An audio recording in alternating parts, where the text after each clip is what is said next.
Durante o boom econômico da década de 1960, o edifício mais alto da Europa está sendo construído no próspero norte da Itália. No outro extremo do país, jovens espeleólogos exploram a caverna mais profunda da Europa no interior intocado da Calábria. O fundo do abismo de Bifurto, 700 metros abaixo da terra, é alcançado pela primeira vez.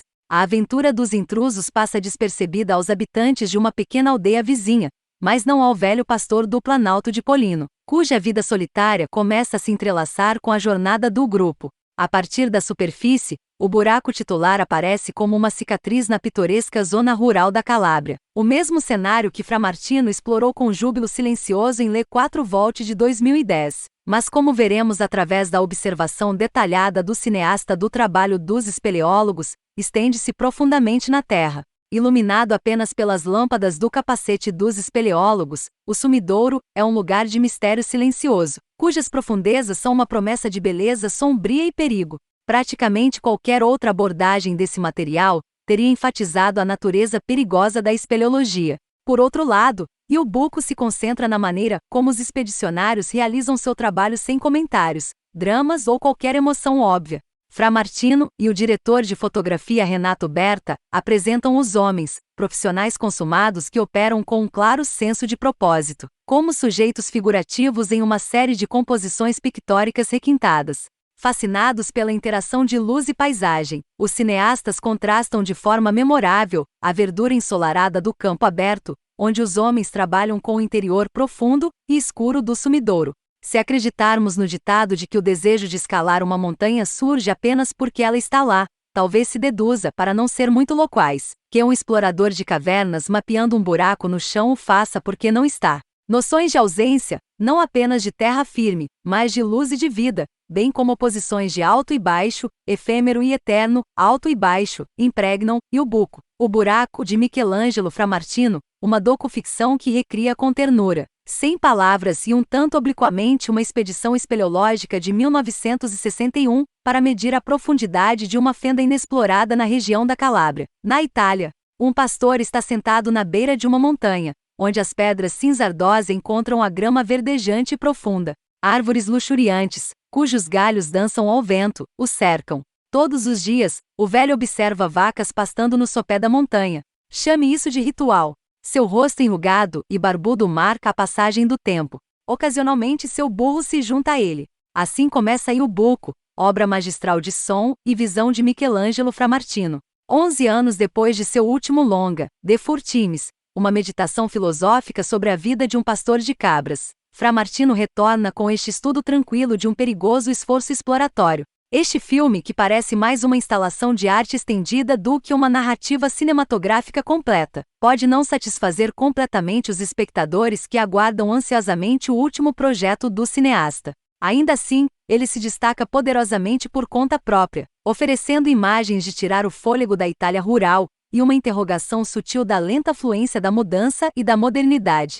À medida que a primeira bela imagem, em um filme composto inteiramente de belas imagens, desaparece lentamente, ficando atrás do som dos grilos que ecoam fracamente lá de cima, é como se seus olhos se ajustassem à escuridão repentina. Estamos dentro do buraco, olhando para cima de onde as paredes solidamente presentes da caverna se traduzem em uma dessas ausências, o espaço preto negativo da imagem, e o céu branco, brilhante e vazio além parece uma forma viva. Na verdade, parece bastante com a insígnia do Batman, exceto as vacas desinteressadas que vêm nos espiar brevemente de suas bordas, seus sinos tilintando como sinos de vento. E o Buco imediatamente mergulha os espectadores em seu mundo com fotos de nuvens projetando sombras sobre colinas ondulantes, espeleólogos gradualmente encontrando seu caminho na escuridão total, e fogueiras iluminando os rostos escarpados dos homens. Mas enquanto Le 4 Volte, com sua estrutura de 4 partes derivada da teoria da metempsicose de Pitágoras, forneceu uma espécie de rubrica embutida para interpretar e apreciar suas imagens, e o Buco parece comparativamente sem forma.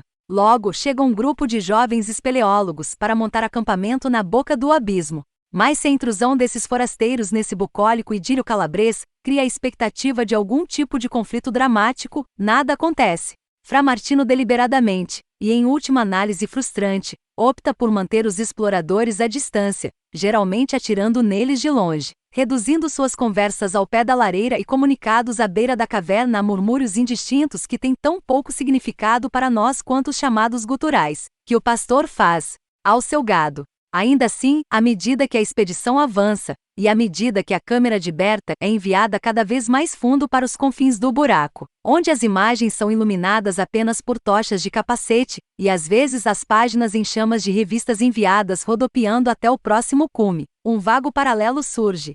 O pastor adoece, e enquanto é cuidado pelos companheiros, o gotejamento de água de um pano em sua boca imita os riachos de água que escorrem pelas paredes da caverna e se acumulam em pequenas poças nas plataformas naturais. A contração de uma veia em sua mão lembra o progresso da trupe de espeleólogos através do abismo estreito, e o mapa em escala de seu interior que um deles está desenhando meticulosamente. E um médico lançando uma luz em seus olhos cegos evoca explicitamente os feixes de lanterna que eles usam para perfurar a escuridão abaixo. A linha principal do filme é, obviamente, a exploração do buraco, cujas cenas têm um certo impulso silencioso. Há uma atração constante nas cenas da equipe da expedição jogando pedaços de papel em chamas na fenda para medir sua profundidade, ou passando friamente uma jangada de um lado para o outro em uma piscina de água, até que toda a equipe tenha passado de um lado para o outro. Fra Martino justapõe essas cenas de exploração espeleológica com tomadas de um eremita sem palavras que observa a tripulação de seu poleiro elevado na encosta. O homem serve como uma espécie de membro substituto da audiência, mas sua presença também parece um pouco artificial, principalmente quando ele adoece e é levado para uma casa de fazenda onde morre lentamente.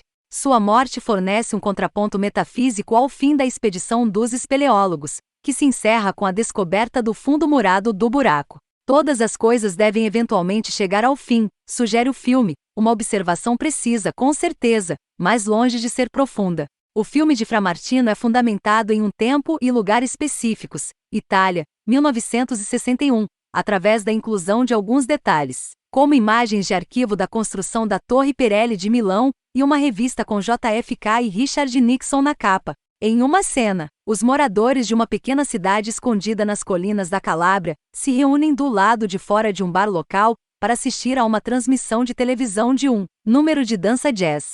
Essas particularidades nos lembram que há um mundo grande e movimentado fora dos arredores idílicos da Calábria, mas o propósito de fazê-lo permanece vago. Olhando através do Planalto de Polino, onde está localizado o buraco, há um pastor idoso, Paolo Cos, com a testa bronzeada tão franzida quanto a casca estriada da árvore ao lado da qual está empoleirado, impossivelmente imóvel e vertical na encosta íngreme. À sua frente está uma vista tão vasta que a rotação da Terra é perceptível em como a sombra se arrasta pelas encostas distantes, e como as nuvens projetam sombras minúsculas no fundo do vale. O trabalho de câmera paisagística de Renato Berta está extraordinariamente bem sintonizado com as glórias desta região pouco turística.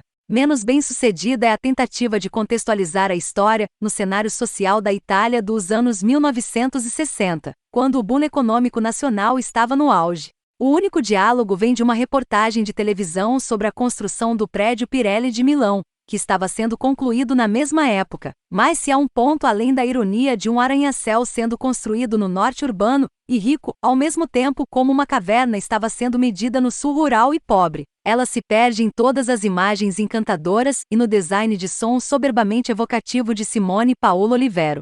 Da mesma forma, o estilo meticuloso dos anos 1960, tendas de lona clássicas, bolas de futebol de estilo antigo e revistas com Sofia Loren e JFK, parece trabalhoso a ponto de ser artificial. E o buco é um relógio calmante melhor visto na escuridão de um cinema.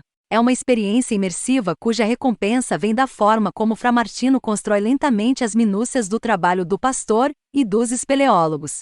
Pode-se sair com pensamentos profundos sobre a modernidade e a relação entre a natureza e o homem, mas isso não é obrigatório. Apreciar a beleza de um processo intrincado que se desenrola é mais do que suficiente. O último longa de Fra Martino, Le Quattro Volte, também foi um trabalho dolorosamente belo e excepcionalmente lento, apresentando um elenco de humanos não profissionais e animais notavelmente bem organizados. As vacas, belos cavalos e burros pacientes aqui são em muitos aspectos mais expressivos do que suas contrapartes humanas.